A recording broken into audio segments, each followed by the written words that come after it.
po, water sign, Cancer, Pisces, and Scorpio. Kumusta po kayo, guys? Okay, so water sign, tignan natin gabay, kapalaran mo ngayon. Okay, paalala lang pala guys, no, na ang reading natin ay general reading lamang. So, take what resonate and leave what doesn't. Okay, tignan natin. Gabay, kapalaran po ni water sign. Okay. So, meron tayo guys. 9 of Wands. Okay, and Page of Wands. Puro Wands, no? Meron tayong Knight of Wands.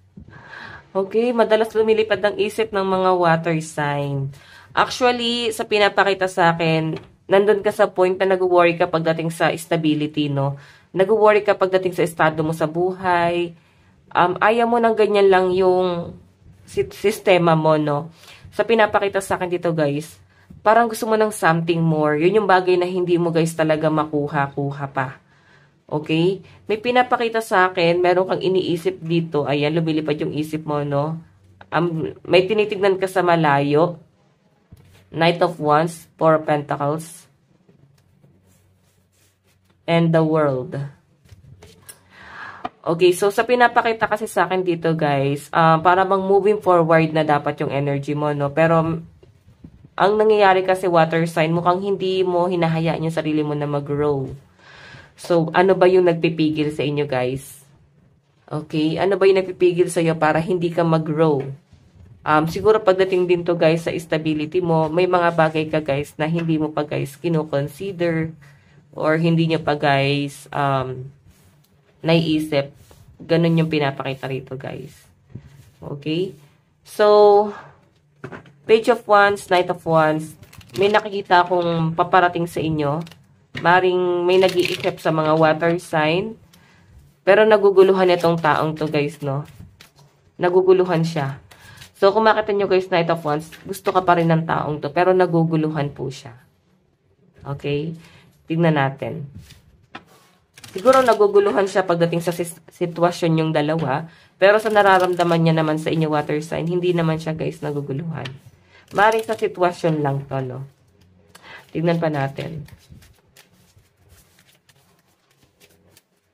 Meron tayong you failed, so what? Ayan, no? You failed, so what?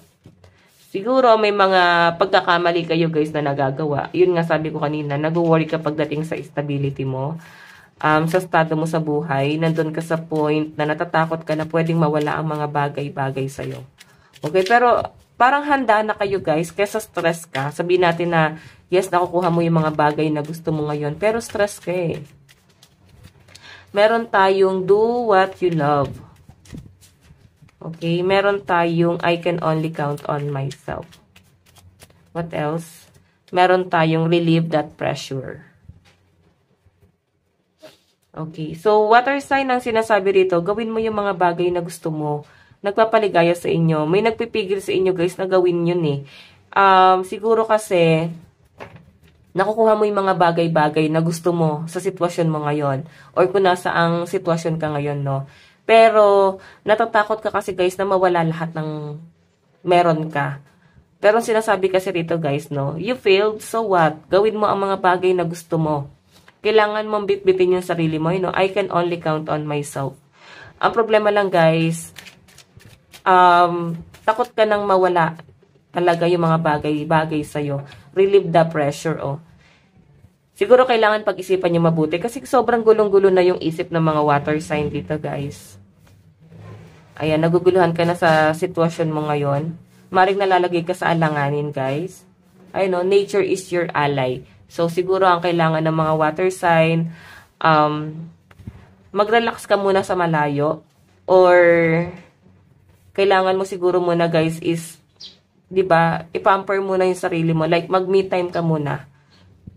Okay, ba kailangan nyo guys talaga mag-isip muna sa malayo or manghingi ka ng advice sa isang taong may alam doon sa sitwasyon mo. Yung tipong na-discover talaga or nakikita talaga guys yung sitwasyon mo ngayon. Okay? Yung alam talaga yung sitwasyon mo. Mahirap kasi guys na manghingi ka ng advice sa isang taong hindi naman talaga nakita, no, nasaksihan yung ginagawa mo or ginagalawan mo. Dapat doon ka manghingi ng advice sa taong alam mismo yung pinagdadaanan mo, yung sitwasyon mo, kung anong sitwasyon meron ka. Okay, doon ka manghingi ng advice. Ayan, no. Nakikita ko rito, guys, na mukhang hindi naman na natatakot na mawalan kayo. Ang pinakatakot nyo rito siguro is yung sasabihin ng mga tao sa inyo.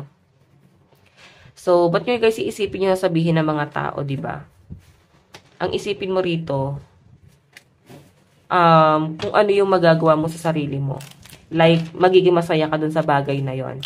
Kasi kung iisipin mo yung sabihin ng mga tao, tapos nag-fail ka, hindi mo magagawa yung mga bagay na nagpapasaya talaga sa inyo, guys. Okay? Tignan pa natin. Meron tayong the fish. Meron tayong the dog. Meron tayong the tree. Loyalty to, guys. And the health. Sa health, etong the tree, no? I think meron kayo, guys, problema talaga, no? Parang mentally, meron ka talaga, guys, sinasuffer, no? Nagsasuffer ka talaga sa maaring sa health or maaring stress, depression, or anxiety. Pero sa nakikita ko sa inyo, guys, swerte ka eh. Swerte ka pagdating sa mga connection, swerte ka sa mga taong tumutulong sa inyo. Okay? So, yung iba naman dito, guys, nakikita ko, kontento kayo sa kung anong meron kayo ngayon. May mga bagay lang kayo talaga, guys, na kinakatakutan. Meron tayong the lady. Ito na nga, guys. Nakikita ko yung pag-overthink mo. Puro worry to, guys, no? Maring sa relationship, nag-worry ka ba na iwan ng isang person? Ang isang tao? Or maaring nag-worry ka na baka pag iniwan mo tong person mo is pwedeng mawala lahat sa inyo, lahat ng mga pangarap mo, plano mo sa buhay. Okay, nakikita ko yung ano mo eh, pag-aalala mo talaga pagdating sa estado mo sa buhay, guys. Okay, tignan pa natin, advice. Oops, sorry guys, no, nagagalaw ko. Ayan, nasarap ko lang kasi, guys, yung camera. Tignan natin. Advice. Okay, so meron tayo, guys, teamwork makes the dream works. Work with others to accomplish greatness. Okay, siguro parang kailangan dito, guys, pagkakaisa. Nakikita ko naman, guys, na tumutulong ka, nakikiisa ka naman, pero I think mafe-feel mo talaga yung pagkakaisa kung ikaw rin mismo, meron ka talaga, guys, nagiging resources, no? Puro sa pera din, guys, tumatakbo to. Pero yung iba kasi sa inyo, guys, lumilipad talaga yung isip mo. Parang ilang araw na natin naiisip tong mga worry mo na to. Okay? So, nasabi ko na ba, water sign, lucky number mo 34, 18, 5, and 29. Ito lang po ang inyong reading. Maraming salamat.